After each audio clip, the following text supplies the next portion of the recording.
қуыршақ театры қатысушыларының сомдауында шалқан ертегісі. Олар өздерінің аулаларына шалқан ертті. Бір күні шал өзінің шалқанының үлкен болып өскенін байқайды. Ол өзінің еңбегіне риза болады.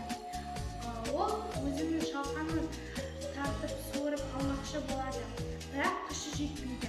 Кішкенеден кейін ол өзінің кемпірін шақырады. Кемпірім, маған көмекке келші. Келе жатырмын қазір. Деп кемпірі келді. Олар бірге тартады, бірақ өздерінің күштері жетпейді. Бір кезде кемпірдің ойына немересі түседі. Немересін көмекке шақырады. Немерем, бізге көмекке келші. Қазір әже. Деп немересі келеді. Үшеуі тартады, бірақ та күштері жетпейді.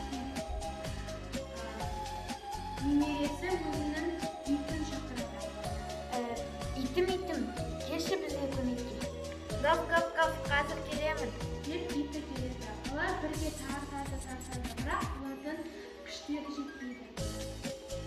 Ит өзінің мысығын шақырады. Гав, мысығым, келші бізге көмекке.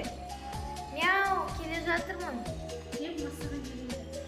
Олар бірге тартады, бірақ күштері жетпейді.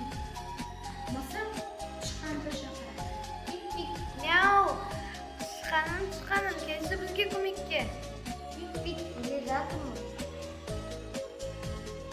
Олар тартады, бір рет тартады, екі рет тартады, үшіншісінде шалқанды жоқ болады.